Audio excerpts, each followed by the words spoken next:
Alright, what is up, YouTube? Sacramento Kings, episode 4, I believe. This is the 2014-15 season, the season after our pretty bad season last year. If you watched my last video, then you know, at least you might know, by just looking at the screen that you're viewing right now, except the off-season screen, that I had 2 picks, the number 2 and the number 12 pick overall.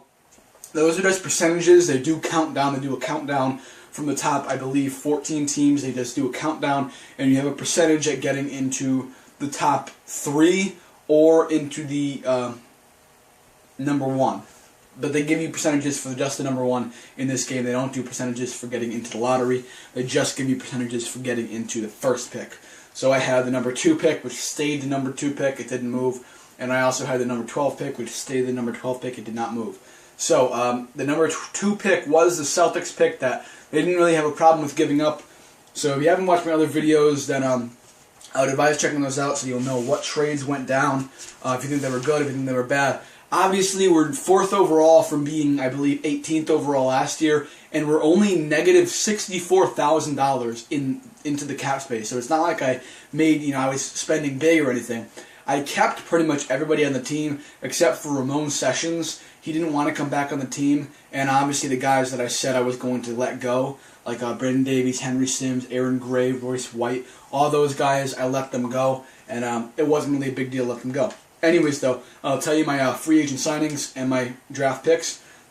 Obviously, we have DeMarcus Cousins from last year, Rudy Gay from last year, which he will be a free agent this year, but I don't know what he's going to want to sign to. That's depending on how well he does. That's depending on how much I'm going to sign him for. And depending on how much cap room we have, that's how much I'm going to sign him for also. Dante Exum, he was my number 2 overall pick. The coach told me to draft, and by the way, if you haven't watched my last video, then you don't know. But if you have, then you know that I did I gave more cap room to staff signing, and I didn't fire, but his contract was up. That was Mike Malone, I believe. So there's Mike and Brendan Malone, so I let Mike Malone was the head coach, Brendan Malone was the assistant coach. So I let Mike Malone go, and I got another coach, which I can actually show you right here, Scott Finnegan. Don't know who he is, don't know if he's real or not. I think they make up some of the coaches. I could be wrong on them. Maybe they're all real coaches. I have no idea. I know some of the big coaches, obviously like, Terry Stott, Scott Brooks, Brad Stevens, obviously because I'm a Celtics fan, Doc Rivers, which if you don't know him, you should not be watching basketball. But I got Scott Finnegan, very good on defense. I probably should have gotten somebody better on offense because Brendan Malone's very good on defense. Not very good, but he's good on defense as well. So that, not really great move by me, but it's going to bring up our defensive playing style because we are an offensive team. So if we can just have the offensive team meshing with the defensive-minded coaches, that'll bring in, on paper, that'll bring in a better mixed team. Unfortunately, in real life, I don't think it'll actually do that. I think it'll just be, one group of offensive guys and one group of defensive coaches butting heads against each other on what to do. So I think in real life that would be a problem. But it's not real life now, is it? Anyway, Dante Exum, my number 2 overall pick. The coach told me to draft Jabari Parker, so I said okay. Usually gets drafted around the 5th spot. In all the GMs I've done, he's been drafted, I don't think, once first. So he got drafted first this time, so lucky him. And then I got Wiggins, all the way down here. I got Wiggins, number 12.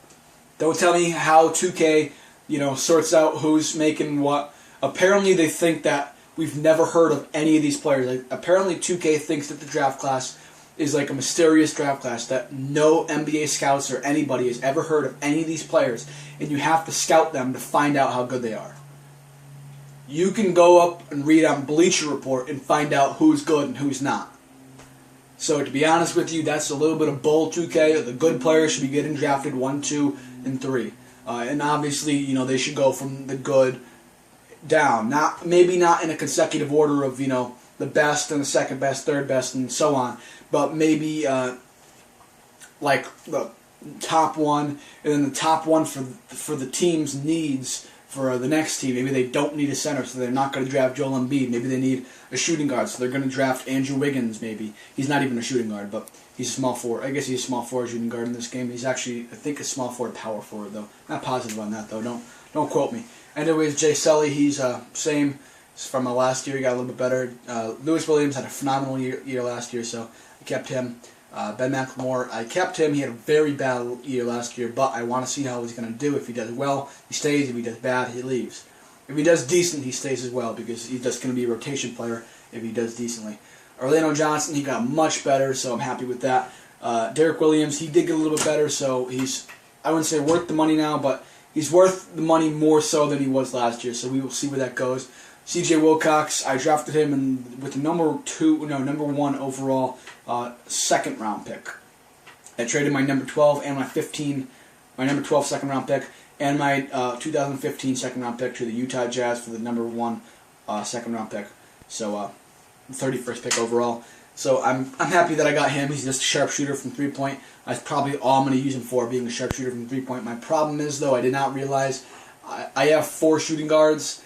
He's definitely going to be a starter. Andrew Wiggins, he's going to be my backup small forward behind Rudy Gay, so I don't need to worry about him playing in a shooting guard. But Ben McLemore is going to be my backup. And then obviously I want Orlando Johnson to get some minutes, but I'm not going to guarantee him getting a ton of minutes. And then C.J. Wilcox, he's too good to just keep on the bench for 1 minute a game. So somebody's got to get traded. Most likely Orlando Johnson will get traded. If not, C.J. Wilcox will get traded.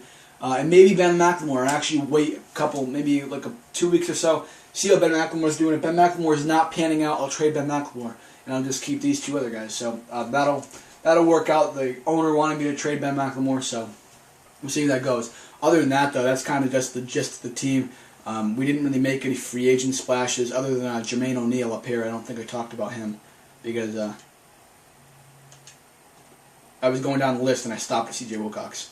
Yeah. But anyway, Jermaine O'Neal, he's the only guy I signed a free agency.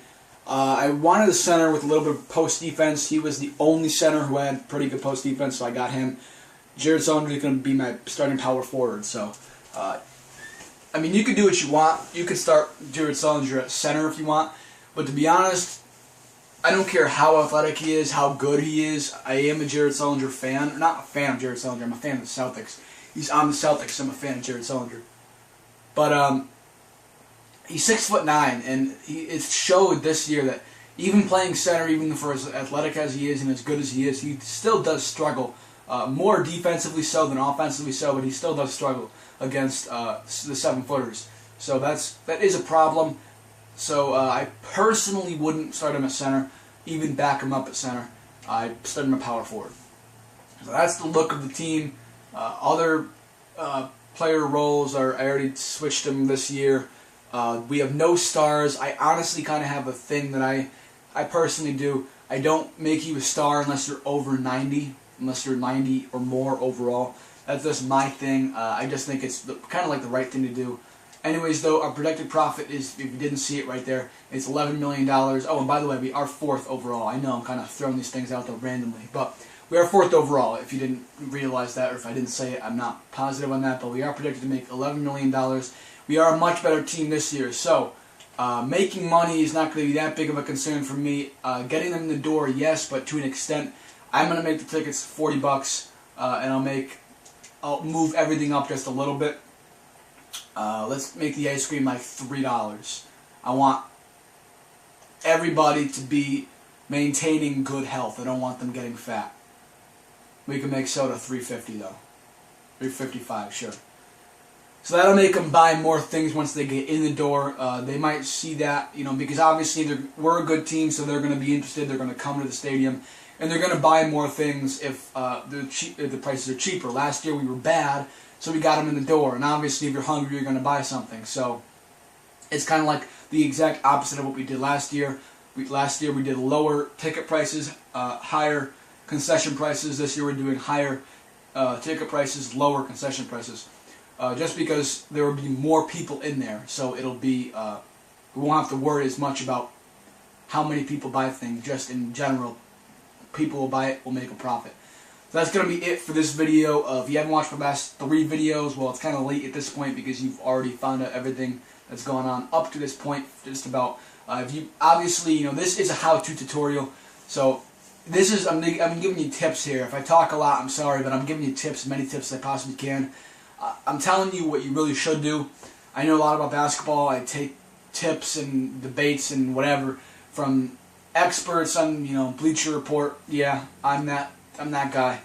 But that's honestly a great way where you can learn a lot of your information. I don't learn all my information from there. I learn a lot of my information from predictions that I get right, and I kind of figure things out with trial and error type things in the game and in real life. Because I talk about basketball, and not only basketball, I talk about baseball a lot too. So, but I debate with a lot of my friends, so I know my stuff. So if you're wanting to do well, then I would advise sticking to these tips. I mean, I turned around a number 30 team, the Utah Jazz, to the number 1 team in 1 year without going over this. I think I actually did go over the salary cap. Not positive about that, whatever. But we were really good, like disgustingly good. So, yeah. It's going to be it for this video. Make sure you subscribe. Make sure, if you haven't already, make sure you like this video so it can get up there on the board of stuff that people search. I don't know how that works, but whatever. Make sure you like it, though. Make sure you share this video and comment any of your thoughts. And don't just share this video. Share this entire channel. If you have a friend that's saying, I don't know anything about basketball, I want to learn more, say, oh, go to G-String Reviews 101 on YouTube. Please, that'll help. That'll get me some more views. And if you have any comments, any thoughts on what I should do better, what I'm doing bad, anything, just comment them. Feel free. All right, thanks, guys.